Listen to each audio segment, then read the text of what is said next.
Stand clear of the closing doors, please.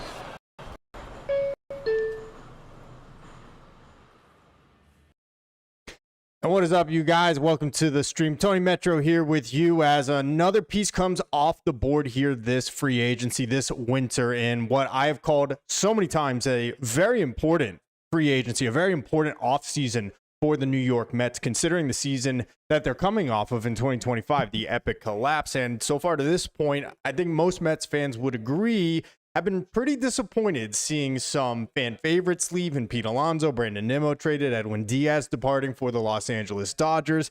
And to be honest with you, a couple of little additions, but none that I think we are jumping up and down for. And we saw another name come off the board today in Kazuma Okamoto, who, if you guys have been watching the channel, if you've been seeing me on Twitter or any of the other platforms that we're streaming on here right now, I thought was an excellent fit for the Mets. A guy that obviously comes over with some questions. Of course, it's the same is true for any player playing from overseas, as the case with Okamoto, who spent the majority, or really his entire career rather, in Japan. But that being said, a guy that plays both corner infield positions at an above average level, a guy that projects as a 20 to 25 home run bat, but who knows what he truly will be. But 4 years, $60 million to the Toronto Blue Jays. But the Mets now are facing, I wouldn't say a crisis, but definitely have put themselves into a corner here with how they can improve this lineup, specifically through free agency, because there are two guys left, and frankly, two guys that are maybe the best two hitting free agents to start the year this offseason, in Kyle Tucker and in Cody Bellinger. But neither of those guys are sure thing slam dunks for the Mets. And we're going to get into the questions around them and why they may not land in Queens. But we're going to try to decide here tonight if they would be a good fit for the Mets and go through any of your other questions as well. But welcome to the stream, guys. Tony Metro, as you know, daily Mets content here on YouTube, Twitter, TikTok, Instagram. The links to all of those are in the description of this YouTube video down below. As always, be sure to subscribe. You guys did it. We hit 4K by the end of 2025, and even with about a day and a half to spare, I can't thank you enough. Really, it means so much to me to know how much we have grown here exponentially. You guys commenting, you guys leaving likes on this video, which you should also do right now because it helps the channel out immensely. So thank you so much for that. Give yourselves a nice little round of applause, but I am geeked out about that. To hit 4K by the end of 2025 was something that I really wanted to accomplish, and I couldn't have done it without you guys. So thank you so much for that. But let me know what you guys are thinking in the comment section. How you feeling about the Mets offseason to this point? I put out a video earlier touching on Okamoto and him signing that deal with the Blue Jays that I'm starting to get a little more worried as the names come off the board. Like I said, thought Okamoto was a great fit.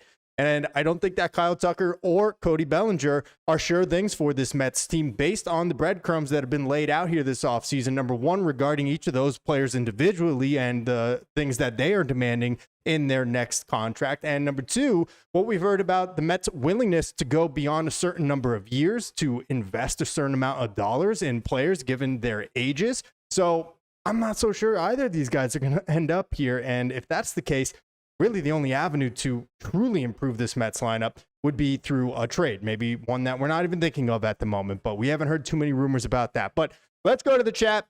Quinn Ayers, what is up, legend? I run Mets Wire. What's up, man?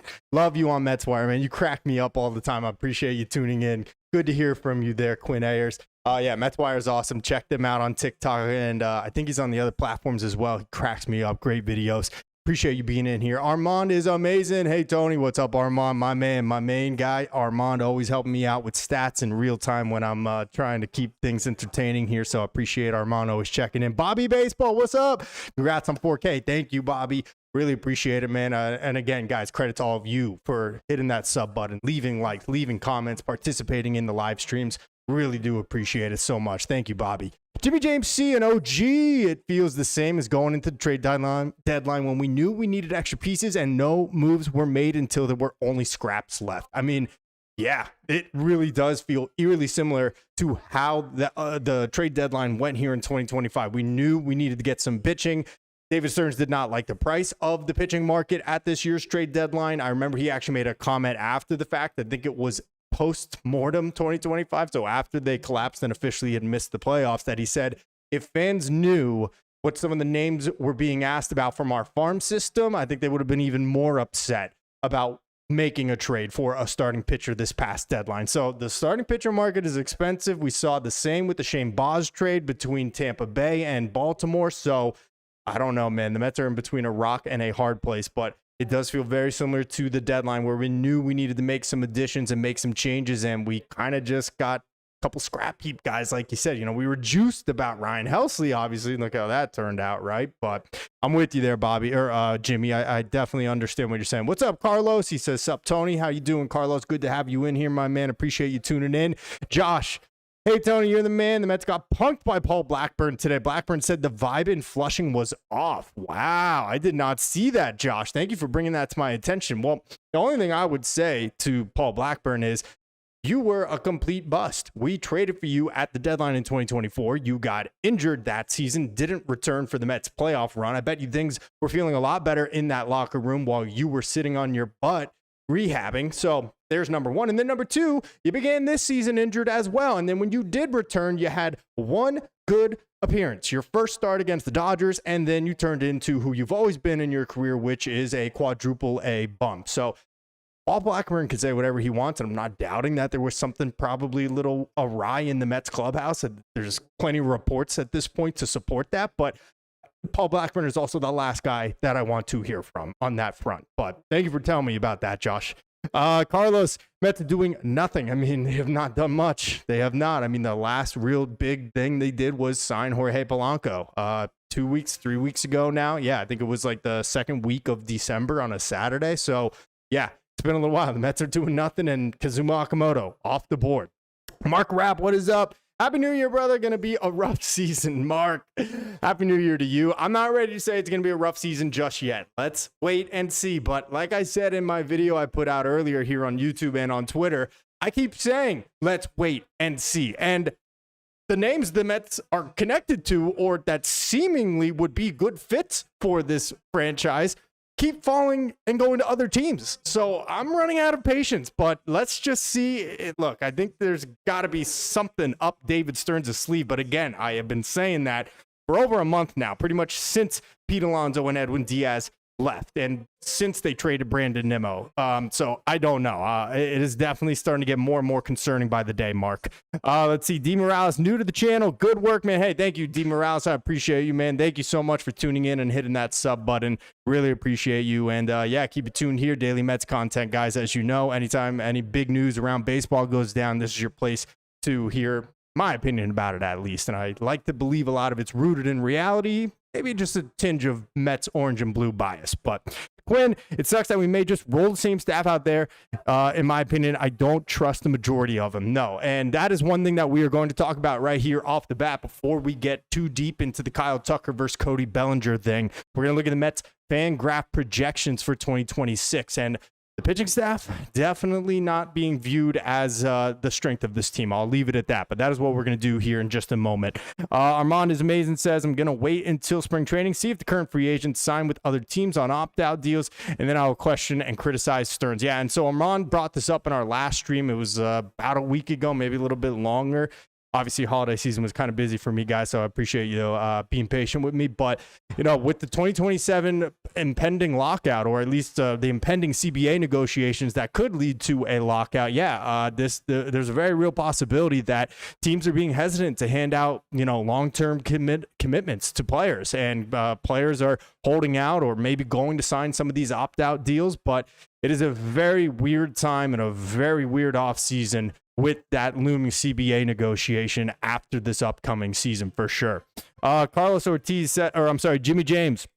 Who else did I miss? No, I'm sorry. Quinn, first, if we miss out on Belly and Tucker, I really think the only free agent option is both Suarez's, and the vibes are usually always off when you have a 7 earned run average, no doubt about it. Ranger Suarez is someone that we did hear this week the Mets are connected to, which very surprising to me. I would definitely opt for Valdez on that 5-year deal than I would for Ranger Suarez, but it doesn't sound like the Mets want to go anywhere past 4 years for any of these starting pitchers. So I don't know what the Mets plan is at this point.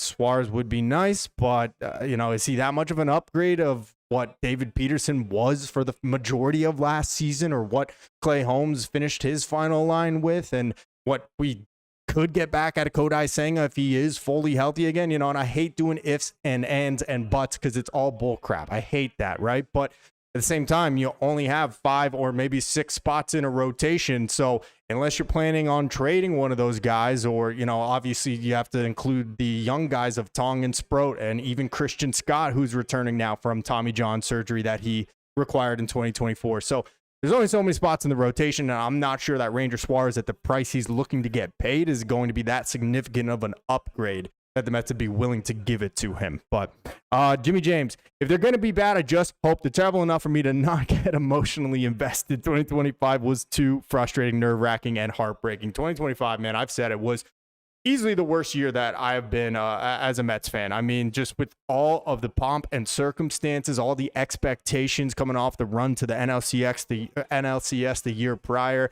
signing Juan Soto. Yes, 2025 was so frustrating, especially given how good they were for the first 2+ months of the season. Best record in baseball, 21-something games over 500. So I totally get it, Jimmy, right? Don't even bother getting my hopes up. If you're going to suck out of the gate and suck hard. You guys can clip that. I'm sure someone's going to. Carlos Ortiz, Mets are linked to everyone, but no one is coming. And that has been the case here, man. And that's always going to be the case because of who the Mets owner is, right? You know, the Mets are always going to be used as a way to, you know, up the bidding war for players and their agents and getting other teams to commit more money in years and, you know, ultimately meet their demands, right? So a lot of these are probably fugazi, to be honest, and some of them may have some truth to them, but honestly, at the end of the day, the Mets are always going to be linked to free agents and big names, because why wouldn't an agent and his, that represents a player not throw the Mets name into the mix and try to scare actual suitors into bumping up what they're willing to pay their guys? So not surprised by it at all. Carlos Ortiz says, Mark Rapp, richest owner in baseball. Tucker costs you nothing but money. Get it done. Yeah, well, it's the years, man. It's the years. We know he wanted that decade-long deal, 10, 11 years, over $400 million, and it doesn't sound like he's going to get that at this point, and we are going to get into it here and what his market actually is looking like now. But I've said it many times before, and I won't bore you with it anymore, but I've said go 7 years, give him $250, front load at $40 million in the first year, and give him an opt-out after 2026. If he wants to retest the market next year, depending on how the CBA works out and the negotiations go, then God bless, go for it, Kyle Tucker. But if he continues on that deal of about 7 years, 240, 250, that's still $34 million plus average annual value. He's one of the top 6 paid position players in baseball. And at worst, he gets an opportunity to retest the market at 29 years old next offseason. So James McCormick says, don't want Suarez or Valdez. Yeah, no, Suarez I kind of like, but again, not at the price he's probably going to command. And then in the case of Valdez being 32 years old, and again, he's looking for a long-term contract, not that excited to pay a guy for his age 32 through 38 or 39-year-old seasons. Doesn't sound like a recipe for success, if you ask me. And I think that most general managers would agree with that. D. Morales, Tony, the way Stearns is running this team is like a small market team. He's never going to beat these allegations until he proves otherwise, David Stearns, and he did a little bit in 2024. The expectations were lower, obviously, for that team, you know, coming off a horrible 2023 and, with some of those little kind of, low risk, high reward signings in the rotation that all seemingly panned out, with Shamanaya and with Luis Severino, right? And even Harrison Bader was a really solid fourth outfielder and at times starting center fielder for the 2024 Mets. Obviously, picking up Jose Iglesias, bringing him up, signing JD Martinez was a pretty savvy little move that they made as well. But 2025, everything went off the rails. Obviously, it seems everything Stearns touched went to crap, and now outside of that big signing for Soto, he's got everything kind of lining up against him, and specifically because of letting some of these homegrown fan favorite Mets walk out the door here. So until proven otherwise, I understand why a lot of people feel that way about David Stearns. Let's see how this offseason plays out, right? Let's see what happens. I still believe the Mets' plan ultimately is to grow a sustainable farm system, to build this team from the inside out, from their farm system, from these highly touted prospects that they have. And then from there, go out and get the big free agent pieces, make the big trades using other prospects to fill out this roster and make it a World Series team. So we are kind of in that infancy stage, that first step of this plan. And I'm not just drinking Kool-Aid here. Trust me, I've been very critical of David Stearns and even Steve Cohen at times. But at the end of the day, it's just kind of one of those painful times at the moment right now where we're just going through this phase where we just have to kind of be patient and wait. And no one wants to hear that when you haven't won a World Series in what will be 40 years, officially now 40 years, here it being 2026. So I completely understand. Danny Caps, in true Danny Caps form, says, great content like always. Thank you, Danny Caps. I appreciate you, man. What's up, dude? Good to see you. King One Supreme, saw you handing out cards outside Citi Field last year. Checked the cards last week, and I realized I've been subbed to you. LOL. Keep it up. Thank you, King One. Yeah, I was outside Citi Field last year handing out those cards. He's actually right here. And so I'm not going to do too much more. I know you guys probably want me to start getting into the actual stuff here, but yes, I was handing out these cards last year when I didn't know if this would actually be a viable thing for me to kind of pursue and do, but you guys have made it all possible by hitting that sub button. So thanks so much. And I'm hopefully going to be at spring training for an extended period of time down in Port St. Lucie in February and into part of March as well. So you will see me around Port St. Lucie. If you guys are going to be out there, come, holler at me. Love to catch up with you guys. And same at Citi Field this year. And I usually try to get to 1 or 2 visitor parks as well. Let's see. D Morales says, no, who else did I miss? Yeah, D Morales says, Stearns was the one that made the bad pitching moves. Yeah, well, no doubt. I mean, they looked like they were great until they weren't, right? Picking up Griffin Canning last year, we were all screaming, the pitching lab, it's amazing. And Tyler McGill started out really strong in 2025, right?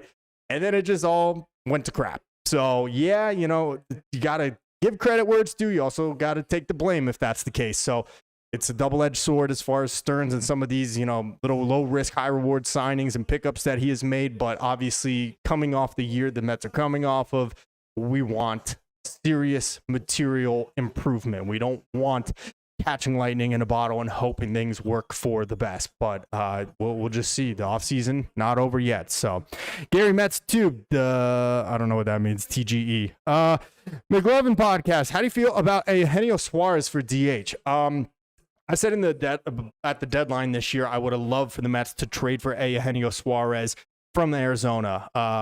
He obviously went to Seattle, and at this point, I just don't think he's a fit. I think he would have been good for the playoff push last year, but he's 34 years old. He is a butcher at third base. I know he has played some first base, but the Mets already have a handful of guys on this roster that seemingly don't have a position. At the moment, they still have Mark Vientos, who figures to slot in at DH most of the time if the season were to begin here today. I just don't think Eugenio Suarez, that there's room for him on this team. We still don't know what Ronnie Mauricio is or where he should be playing. Luis Angel Acuna is your defensive specialist pinch runner guy, right? Late in games. So I don't think Eugenio Suarez is the guy that I want to, bring in and try to shore up this lineup when we already have a handful of guys that just don't have a position. So I like the idea. I like the bat. I just don't think he's a fit for this team. So I would not expect that to happen. James McCorn, no one is going to want to come to this team until they see we're serious about competing in 2026. Stearns got rid of the core. It seems like he's a bit more than he can chew. Yeah. I think if the money is right and the contract fits what these players are looking to do, they will come play for the Mets regardless of what has transpired to this point. But, on the flip side of that, don't you think maybe some players are thinking, well, that team was kind of a laughing stock last year, and they're trying to make wholesale changes now. They still do have Juan Soto. They have a really up-and-coming pitching staff.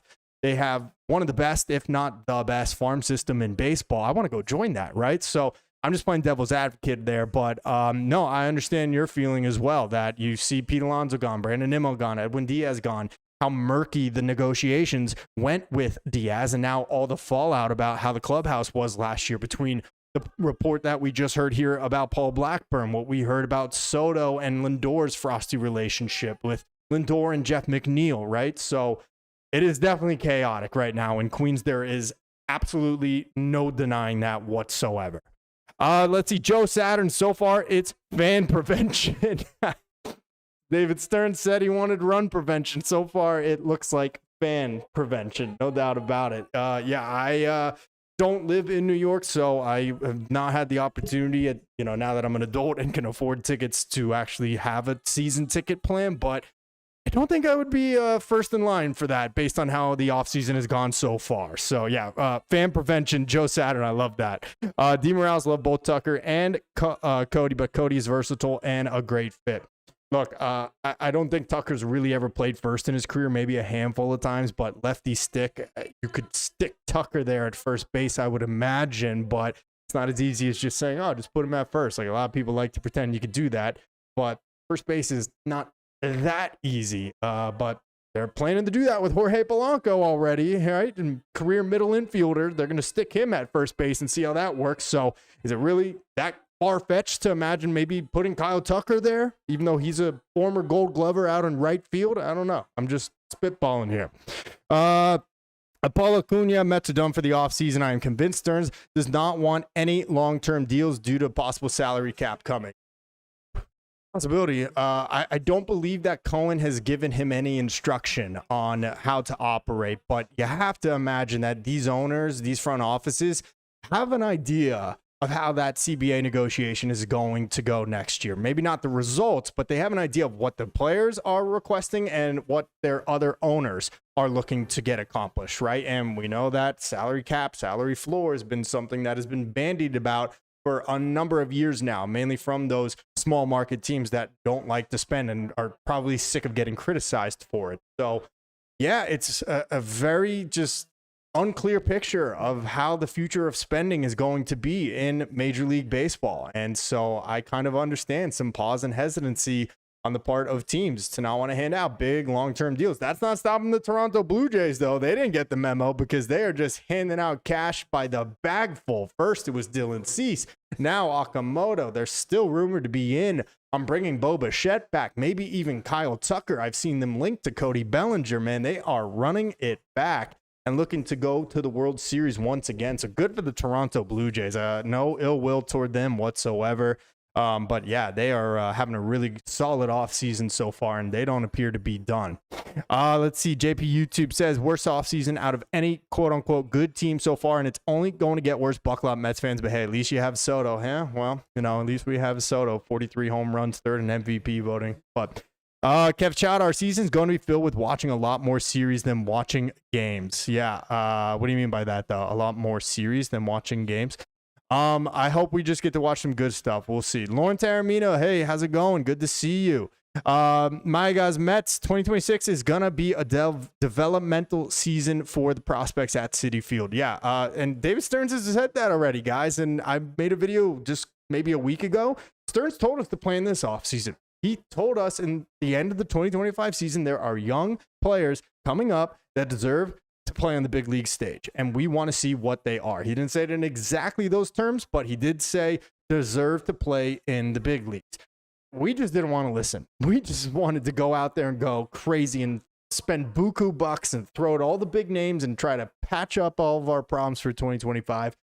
I got to think he's striking a balance, though, right? Like Jorge Polanco is nice, but if that's the only real addition you're making in this lineup when you lost Pete Alonso and you lost Brandon Nimmo, and for whatever Jeff McNeil was worth, then I'm going to have a real issue with that. Even if the rookies come up and are absolutely playing out of their minds, I still think that this team needs a legitimate veteran bat, at least one more, to make me feel better about heading into 2026.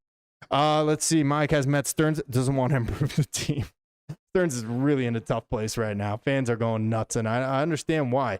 Anthony De Cesare, I'm sorry if Mets end up hypothetically with Nick Martinez, Zach Littell, Austin Hayes, left field, Luis Robert in center field for Vientos and or Acuna, and Peterson are sending it to the Astros for first baseman Walker. That's unacceptable.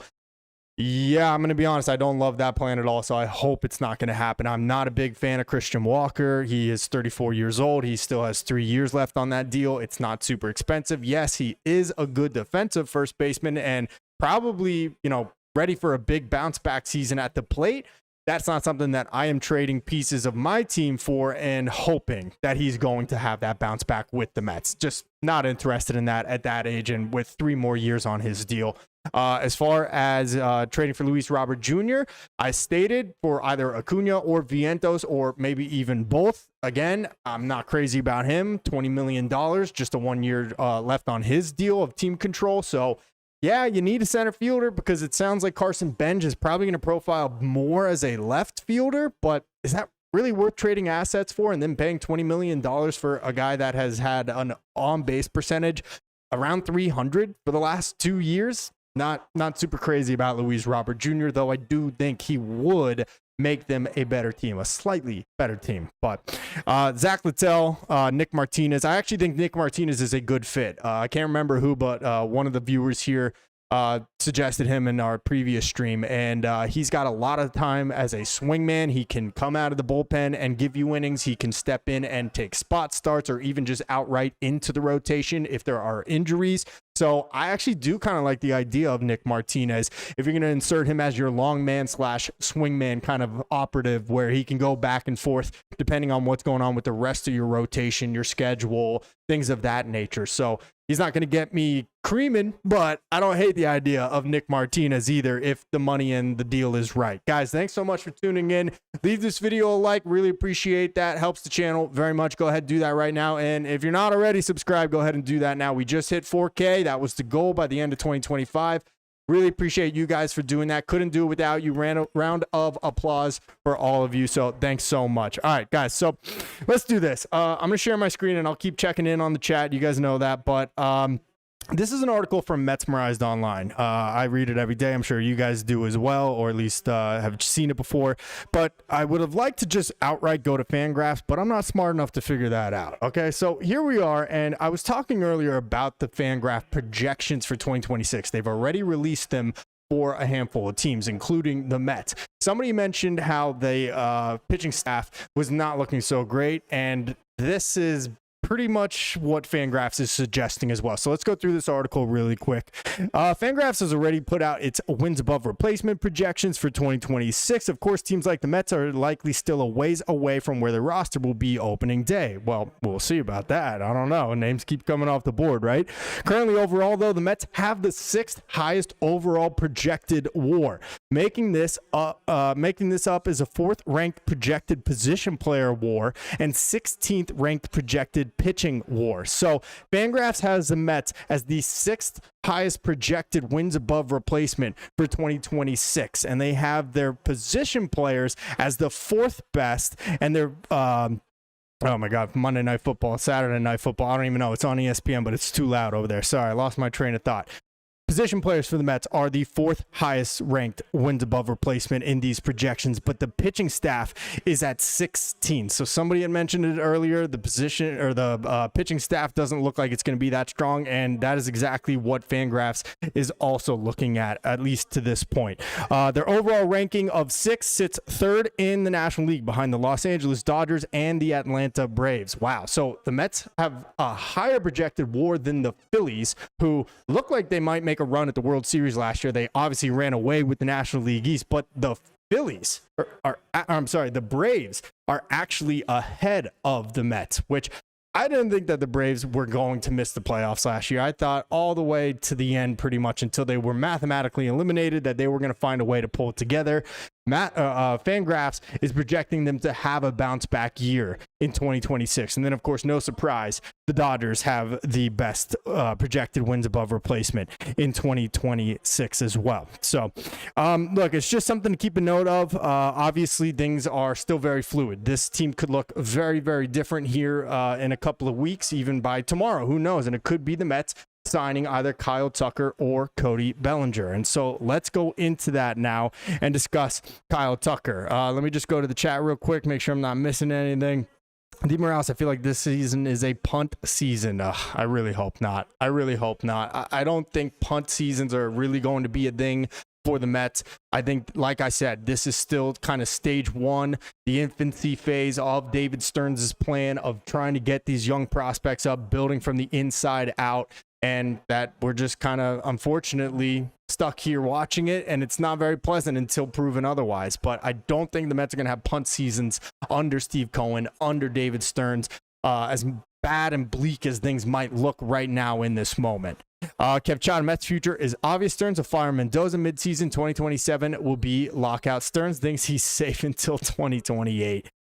I don't believe that, man. I don't. Again, and I've said if he fires Mendoza, the next guy in line to get fired and to be on the chopping block would be David Stearns himself. So I think that Mendy is going to be safe at least through the end of May. If things are really bad by then, like only a game or two over or below 500, yes, he should be on the hot seat, no doubt. He's entering this season on the hot seat as far as I'm concerned, Carlos Mendoza. But I don't think that David Stearns has this master grandiose plan of, hey, how can I keep my job for as long as possible with the lockout and all of those things. I really don't think that's kind of what he's scheming over here. Ivan Valentine says Stearns setting up to get Skubal.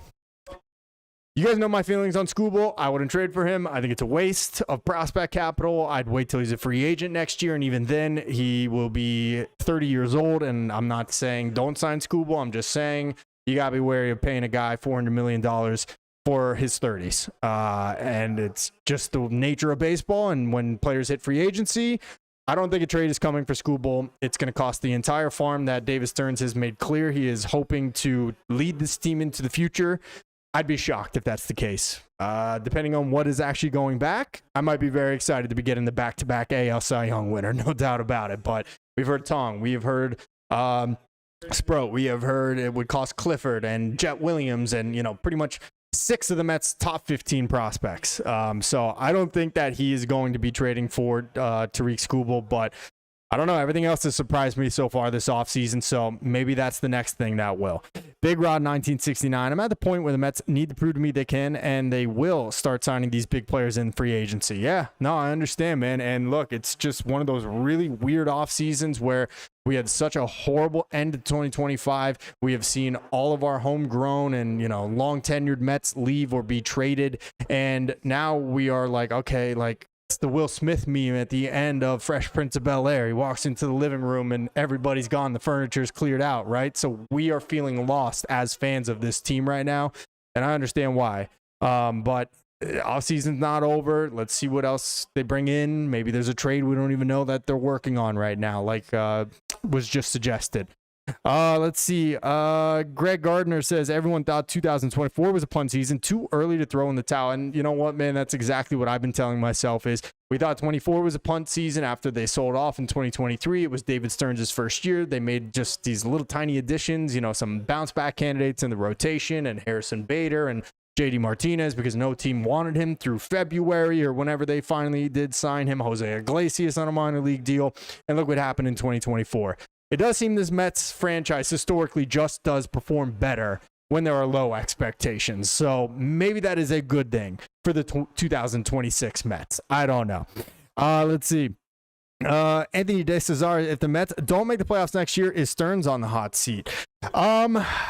I don't think so, and because I don't think Steve Cohen is short-sighted, I do think that he does have belief in David Stearns, and I think we should as well. I mean, look what he built in Milwaukee, right? And I know people are sick of hearing that, but I don't think Stearns will be on the hot seat if they don't make the playoffs, but I do think it will depend on how this season looks. If some of these prospects come up and perform at a high level, that is definitely going to sway, I think, the way ownership feels about Stearns and about Mendoza, because they're going to go through growing pains. They are not going to all just come up and be consummate professionals and just perform at a consistent high level, right? So I think that it's going to depend on how it all looks. Do the young guys come up and perform well? Do the additions that Stearns makes this offseason perform well in their respective roles? For example, Polanco at first base and whatever else they do. I also think to a degree it's going to depend, how do those former Mets look? How does Pete Alonso look in Baltimore next year? Does he hit 45 home runs? Does Brandon Nimmo bounce back and have a 390 on base percentage and hit 20 homers again? Does Edwin Diaz have some lockdown saves to get the Dodgers back on the doorstep of a third consecutive World Series? I really do believe that Steve Cohen doesn't like to lose. He doesn't like to be embarrassed, and that it's a real possibility he's going to be watching the rest of the league and where our former Mets are and how they perform. And that could be something that he judges David Stearns on as well. But very Danny, what are they waiting for? I don't know. Everyone's got the same question. What are they waiting for? We don't know. We got to see. Sal Capello says, Mets got to sign Tucker. He's a top 10 hitter in baseball. Get it done, Stearns. He really has been one of the top 10 hitters in baseball. And so that brings me to this article, which I really found kind of surprising. And this was actually put out yesterday. And I think you guys can see it without my screen in the way here. But Mets have checked in on Kyle Tucker. This on MLB Trade Rumors. So according to John Heyman of the New York Post, the Mets have, quote, checked in on free agent outfielder Kyle Tucker. The 4-time All-Star and 2-time Silver Slugger winner is MLB Trade Rumors' top free agent. Much speculation has linked Tucker to the Mets this offseason, and it isn't difficult to see why. Steve Cohen's club ran payrolls of $346, $336, and $340 million from 2023 through 2025. And right now, the Mets payroll projected sits at $294 million, meaning that there easily is some wiggle room in the Mets payroll flexibility if that is something that they're willing to do again. Let's see. It says, if Stearns wants to make a big splash, there's no better way to do that than by signing the top free agent on the market. The Mets are reportedly hesitant to sign a starting pitcher to a long-term contract this winter. So we've heard that they are not interested in signing Framber Valdez to a deal longer than 4 years. We've heard the same pretty much for all of them. They weren't even connected to Dylan Cease, right? We've heard a little bit about Ranger Suarez, but not a whole lot. He's 30 years old. The names have just continued to come off the board. The Michael King situation, him re-upping in San Diego. But would they do it for a guy that's 28 years old, that has won Gold Gloves in the outfield before, and that has been one of the top 10 hitters in baseball over the last several years? So let's take a look at Kyle Tucker's numbers. So, I mean, guys, there's no denying it. The dude has just been an absolute beast. He was worth a 4.6 wins above replacement in 2025, and that was a down season in his lone year with the Chicago Cubs. Obviously, a little bit of an adjustment period anytime you get traded to a new team, new city, and in 136 games, still put up very comparable numbers to what he was putting up in Houston throughout his career, or really specifically since 2021. So let's take a look actually over the last 5 seasons from 2021, his real breakout year with the Astros, up through this past year with the Chicago Cubs. Worth a 25.5 WAR. That's an average of 5.1 per season. Has been averaging 26.8 home runs, so call it 27 homers and 87 RBIs per season. And obviously, he's always due to miss some time. If you average this out over a 162 game season, which, hey, we know it's rare for players to actually play a full entire season, he would be going for about 33 homers, 106 RBIs. I'm not going to pretend like he's going to put that up just because he's not going to play 162. But it seems like things soured in Chicago. He got injured late. A lot of fans were upset with how that went and felt that he just couldn't return from it. Personally, I can't hold a guy being injured against him, but it does seem like he is now going to go out there and probably to the highest bidder. But we are talking about a 4-time consecutive All-Star, a guy that finished 5th in MVP voting in 2023, 15th the year before that, won a Gold Glove in 2022, a Silver Slugger, and All-Star again this year.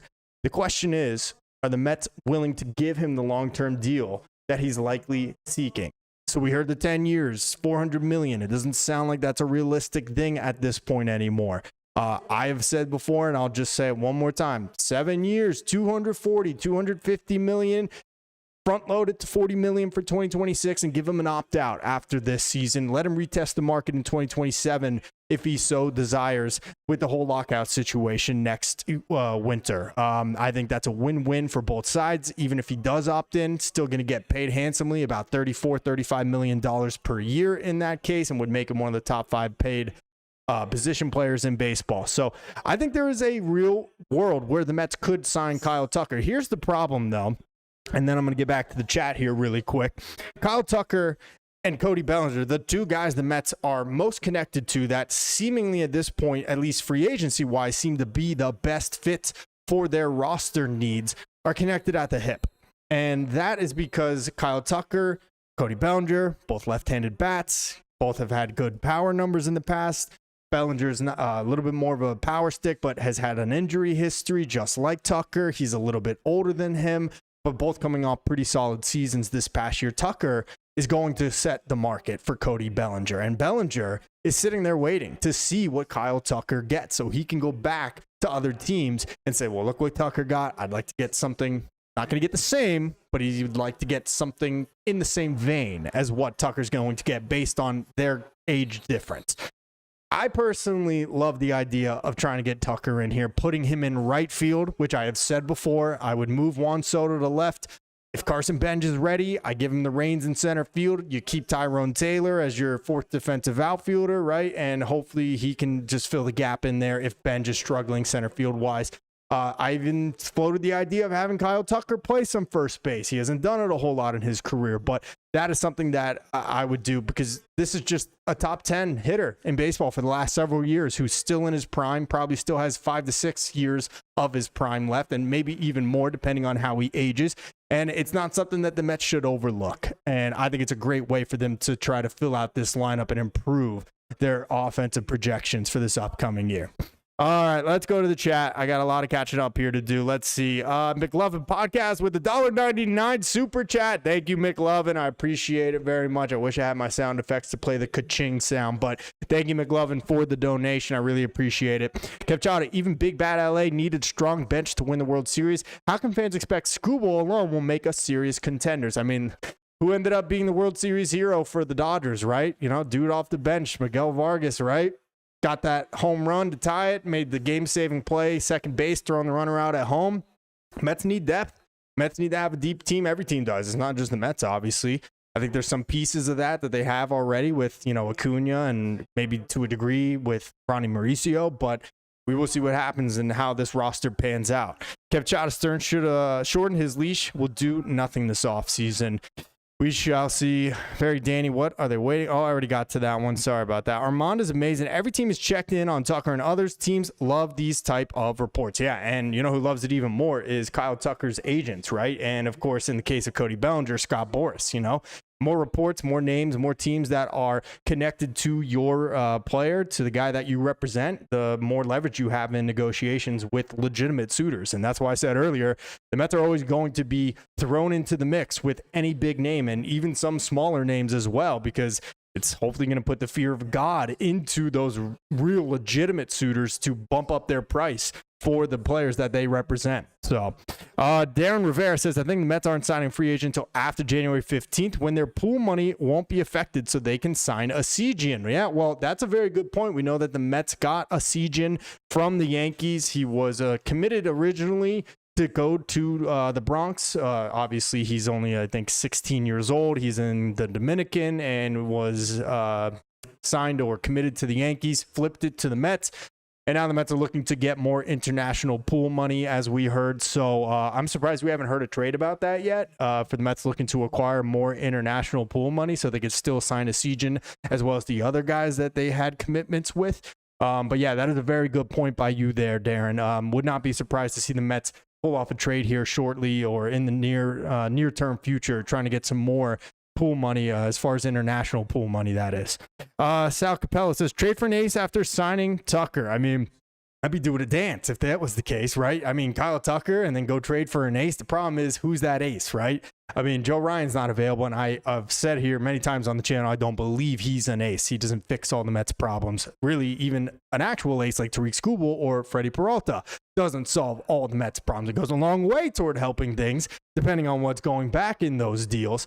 But I'd be doing a backflip if the Mets were to sign Kyle Tucker and then, let's just say, trade for Freddie Peralta, who you guys know has been my number one starting pitcher trade target going back really a year ago now. So I'm with you there, man. Abanya says, hey, Tony, first time, long time. I need you to stay positive. It's going to be okay. That is Ibby from Till Mets Do Us Part. You guys obviously know him, I'm sure. Him and John do a great job over there on Till Mets Do Us Part podcast and all over Twitter, TikTok. Appreciate you, Ibby. Yeah, I'm staying positive. I'm trying to. We got to get through this shrapnel right now, this really rough time of being a Mets fan with a $296 million payroll. And if I may just say for a moment to anybody that says that we were better off under the Wilpons than we are here with Steve Cohen, get out. Just leave. Okay, I'm sorry. Do you forget the Madoff years? Do you forget them not giving A-Rod what he wanted when he so desired to be a Met and play for his childhood favorite team, or when they didn't get Vladimir Guerrero Sr., or when they didn't get Ken Griffey Jr., all the different things that happened under the Wilpon ownership. I mean, just awful. Letting Jose Reyes walk, which in hindsight was probably a good deal, a good decision. But please do not complain and tell me that the Mets were better in the Wilpon years than they are here now under Steve Cohen. I know the waters are murky right now. I know like I said before, the example, end of the Fresh Prince of Bel-Air, the Will Smith meme, walking into the empty living room with all the furniture cleared out. That's how we're feeling right now with all of our beloved players gone and nothing to replace it for the most part at this point. But I do believe in this team. I do believe in this front office, and I believe in this ownership until proven otherwise. Let's see what happens. Let's see. Sal Capello, he wants 7 years, then give it to him. As far as Kyle Tucker, yeah, I think Tucker probably still wants 8 or 9. I don't think he's going to get the 10-year deal. And I don't think he wants to come too far off of that $400 million figure that he originally wanted. The only way you could give him something like that is if you're going to spread it out over that many years so it doesn't kill your average annual value, aka what your luxury tax figure is going to be, right? That's when those penalties will start hitting. So I don't know. The Mets may be looking to even reset and not have a 4th consecutive year of being over the luxury tax, not have those penalties continue to hurt them as far as the draft pick compensation, losing and getting dropped down to the draft pick and losing international pool money and all those other things. And of course, the tax that they have to now pay on every player's contract when they are over that luxury tax figure. So maybe that is something that the Mets are actually going to do, which be frustrating, no doubt about it, but could prove to be something that pays out long-term dividends in the future. Let's see. Kev Chada, by the way, 3 Japanese players. Hold on, I lost it. Let me go back. Sorry, guys. Guys, you're awesome. Thanks so much for being here. Everyone's popping off in the chat. Leave a like on this video. Subscribe if you're not already. Thank you so much. All right, here we go. I found it. Kev Chada, by the way, 3 Japanese players signing for little. Can we finally start talking about the obvious MLB collusion? I don't know if there's collusion necessarily. I think all those players were coming over with their own varying degrees of risk, without also factoring in the fact that there's inherent risk in signing a player that's never played in Major League Baseball, right? So the case of Munetaka Murakami, yes, 25 years old. He's got that going for him. Prodigious power, right? But also really poor contact rates, struggles with the high velocity stuff. So there was a huge risk there if he would ever actually even be an above average hitter in the MLB. As far as Kaz Okamoto, I've said it before. I thought he was the lowest ceiling, but lowest ceiling, but the higher floor, more safe pick out of anybody. And I am disappointed the Mets didn't get him. But again, you never know with him coming over from Japan. Hey, who remembers Toyoshi Shinjo? He was supposed to be a 20 or 25 home run bat. Instead, all we have is pictures of him from doing Japanese porn movies on the internet now, because he never amounted to anything with the Mets. If you think I'm kidding, go look up Toyoshi Shinjo right now. You could see him. I'm not even going to say anymore, but it's the truth. In the case of Tatsuya Amai, a lot of scouts project him as a 4th pitcher in a starting rotation. So they all had varying degrees of risk inherently because they're coming over from Japan, because they're coming from overseas and joining the big leagues. And then they all had their own individual things as well. So I wouldn't say collusion, but yes, I would have done a deal with pretty much any 3 of those guys, considering what they did end up signing. Relatively short term and low AAV deals. I would have taken a shot on any 3 of the guys coming over from Japan that have signed so far, but David Stearns apparently does not agree with me. Let's see.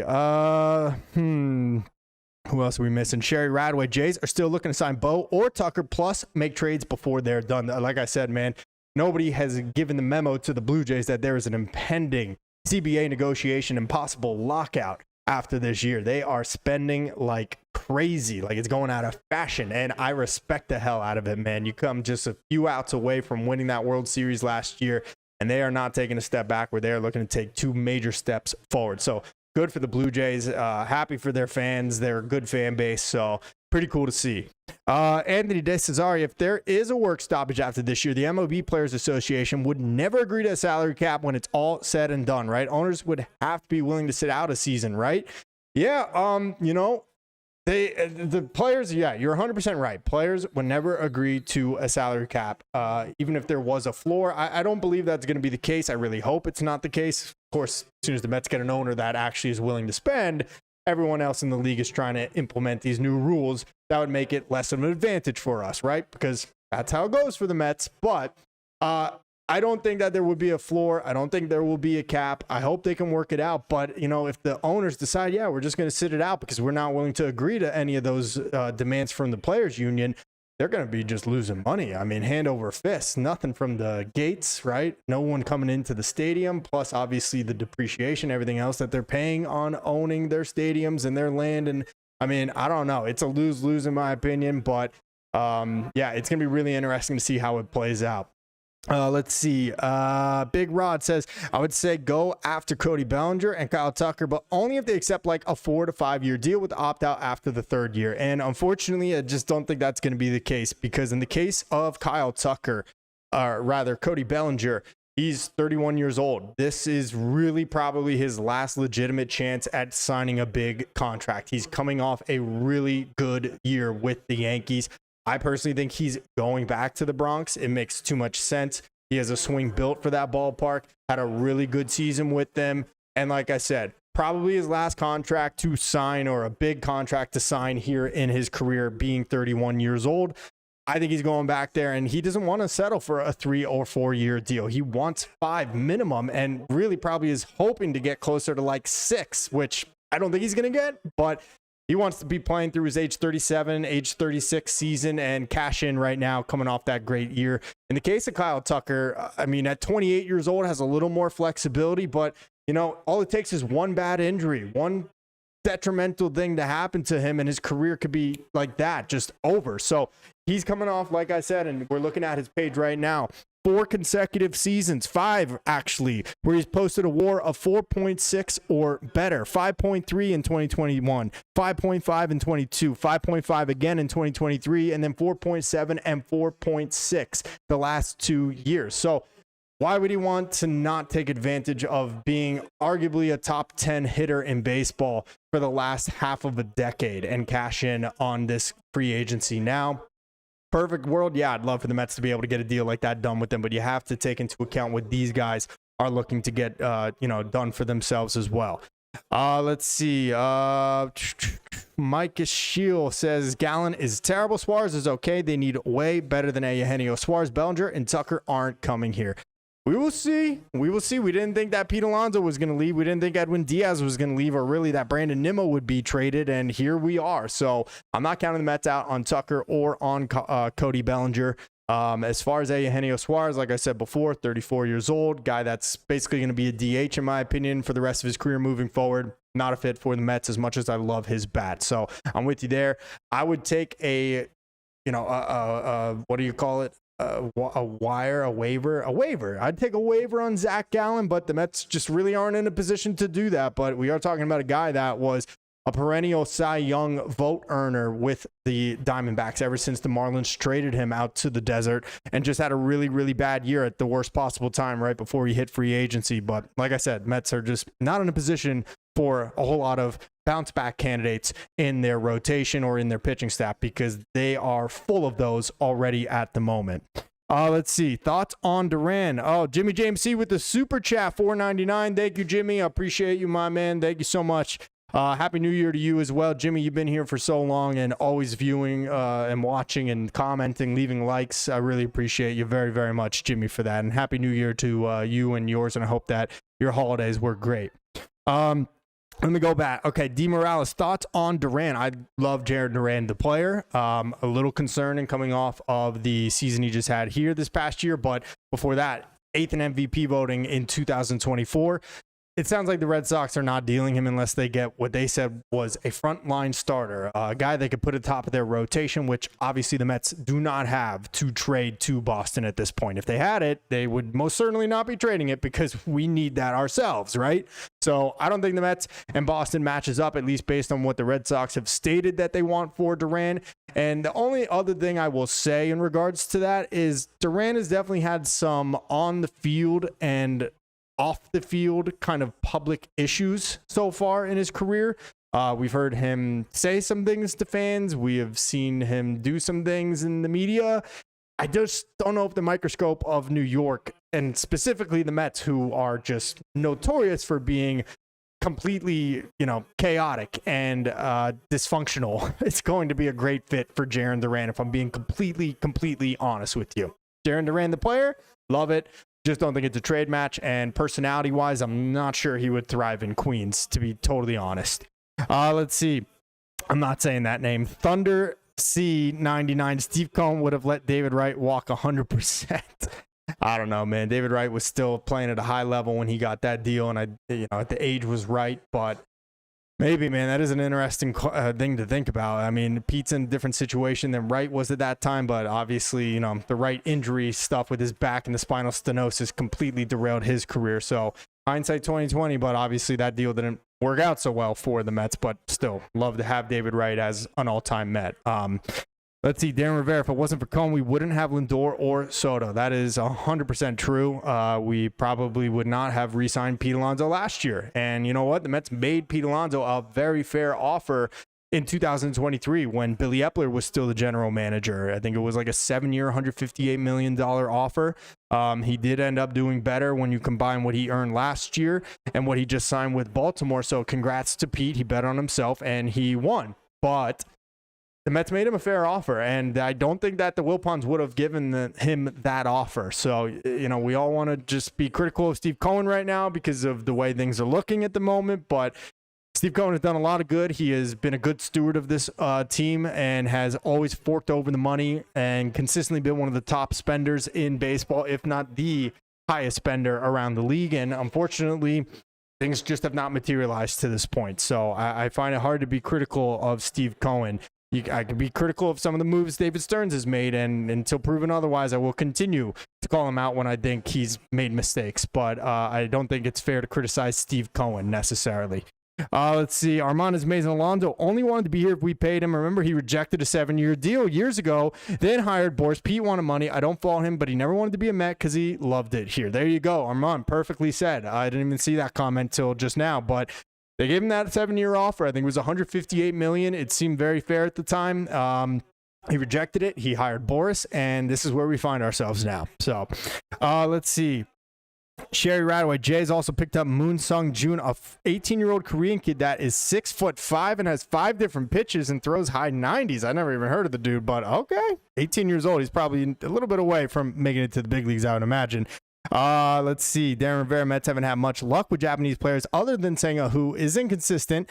Kaz Matsui was a bust. Only hit home runs on opening day. Oh my God, what was that? Back-to-back opening days or back-to-back 3 consecutive opening days, I think it was back-to-back opening days, but then it was 3 consecutive years where Kaz Matsui hit a home run in his first at-bat of the season, if I'm not mistaken. I'm pretty sure that's how it went. But yes, Kaz Matsui was most certainly a bust here. No doubt about it. Hey, who remembers Hisanori Takahashi, right? The reliever from the Mets for a little while in the early 2010s, right? He was pretty solid, I guess. Let's see. Brad Avernow says, I can't see the Mets signing any player with a qualifying offer because of the loss of the international money for Wandy Asijan. Well, there's not too many other guys that have the qualifying offer attached to them. I can't remember if Kyle Tucker does have it attached to him or not, but let's actually just look at this article real quick, and then we can also take a look at Cody Bellinger's numbers. Hopefully this stream is not crapping out on you guys. It doesn't look so good on my end, but hopefully we're doing okay. Let's see. New York Mets have expressed interest in free agent outfielder Kyle Tucker, one of the most sought-after players on the market. This move aligns with their efforts to strengthen the roster after losing several key contributors and missing the playoffs last season. Tucker's a 4-time All-Star, 2-time Silver Slugger, also won that Gold Glove, like I mentioned, right field back in 2023, I believe. But I'm hoping they would tell us if there is a qualifying offer attached to Tucker. And I would imagine not, because this is his first time hitting free agency. So I do believe that Tucker does have the qualifying offer attached to him. And that is a very good point. If he does, that would affect the Mets international pool money. We know that they just had this thing go down with Wandy Asijan, and there's other players from this class that they have commitments to that I'm sure they're very fond of and would not want to lose. So that is a very good point. night. But more to the point I was speaking about earlier, just about how good of a hitter that he has been. Tucker, 133 weighted runs created plus and an 842 OPS against left-handers. So this isn't one of those things where, well, we're too left-handed heavy now. Well, it doesn't seem to matter who Kyle Tucker faces. Look at his numbers here against left-handers. It doesn't seem to matter at all who he's going against. So, yeah, I'm all for it, guys. Like I've said, I obviously would want to know the final numbers on a potential deal, but I don't think you could just pass up the opportunity to add one of the best hitters in baseball to your team, a guy that also can play some really solid defense for you, that is 28 years old and whose market is crashing back down to earth and could easily just fall into the Mets' lap.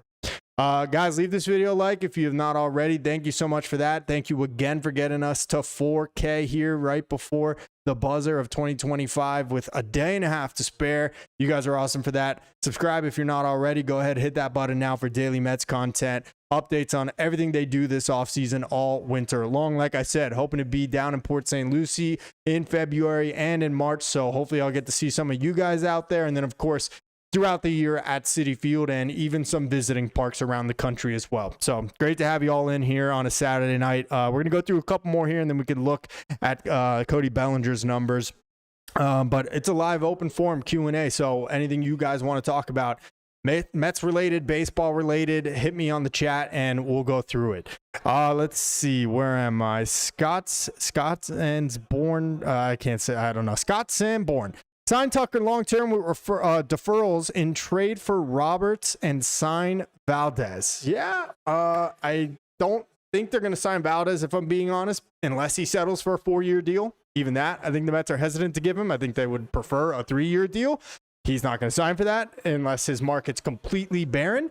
As far as Tucker, yes, give him the deferrals. Take advantage of what the Dodgers have been doing now for a number of years, right? And let you spend in other areas. Keep that AAV number low for the luxury tax purposes. So I am all about that. There's so many ways the Mets can get creative about spending and improving this team. But to this point, we haven't seen a ton of it. We know they deferred a little bit of money in Luke Weaver's deal, nothing all too significant. I think it gets even trickier considering the potential lockout and what the Mets and other organizations will be facing if that does indeed happen after the 2026 season. But there's lots of ways the Mets can get it done. Thunder99 says Bellinger would be dumb like Soto to choose the Mets over the Yankees. I mean, yeah, maybe. It's all about who's going to pay you the most in most cases, but yeah. Brad Affernow, I can't see the Mets signing any player with... Oh, we already said that. I'm sorry. Live stream. By the way, Kyle Tucker's 29 in less than 2 weeks. That is true. I apologize. Yes, he is going to be turning 29, and so he is entering his age 29 season. Look, he's experienced some injuries over the years, but never anything that has been so debilitating to the point where, you know, he missed an entire, chunk of the season. Last year, he definitely missed some time in 2024. Okay, so I kind of have to take that back. Sorry, guys. It's hard when you're doing a live stream and trying to also keep up on multiple players and stats. But he did miss more than half the season in 2024. Still put up a 4.7 wins above replacement. Outside of that, though, has played at least 140 games for pretty much every other year. 140 in 21, 150 in 22, 157 in 23, and this past season, 136. All years where he put up a 4.6 wins above replacement or higher. But thank you for pointing that out. Yes, he will be entering his age 29 season. So obviously, he's still got a couple more years, I would think, in his prime. But, it wouldn't be something that would deter me from signing one of the best baseball players in the league if he's out there for the taking. Let's see. Greg Gardner, if the Mets signed Tucker, that would affect the international pool money this year. It would be for 2027. I didn't realize that. Thank you for pointing that out. So if they sign him because he has the qualifying offer attached to him, it would not affect this year's international pool money, in which we've heard, obviously, they would like to get some more of and keep Wandy Asijan and the other guys they've had commitments from. So thank you for pointing that out, Greg. I did not realize. Stinger, wait for Stearns to announce that he is comfortable with the players on the roster right now. That would really upset me. And I don't think that's going to be the case, guys. But Like I said, as the players continue to come off the board, it is getting a bit more concerning. This all could change in the snap of a finger. The Mets could sign Tucker. They could sign Bellinger. They could trade for a big name. They could sign Framber Valdez for the rotation and make a big trade for a slugger. Infinite opportunities. It's obviously a very concerning time right now at this very moment, but offseason is not over yet, and we will see what happens. But what is over is this stream, because I am exhausted. As you can see, back in my regular digs in our normal studio. It was a long travel day yesterday, but I wanted to get in here and check in with you guys. So thank you so much for tuning in. We'll see what happens next with the Mets. Leave your comments. How you feeling about the Mets right now this offseason? Let me know in the comment section. Leave a like on this video. Subscribe if you're not already. You can check me out on all the other platforms as well. TikTok, Instagram, and Twitter. Links to all of those are in the description of this video down below. But thank you so much for spending your Saturday evening with us. Let's hope that the Mets get something going here soon, because time is ticking. Players are coming off the board, but there is still enough time and enough talent out there that could really change the way we're feeling about the Mets in 2026. So a happy new year to all of you and yours. Thank you once again for getting me to 4K by the end of 2025. We did it together. Couldn't have done it without you guys. And I'll catch you next time. Till then, though, I'm Tony Metro. Stay true to the orange and blue.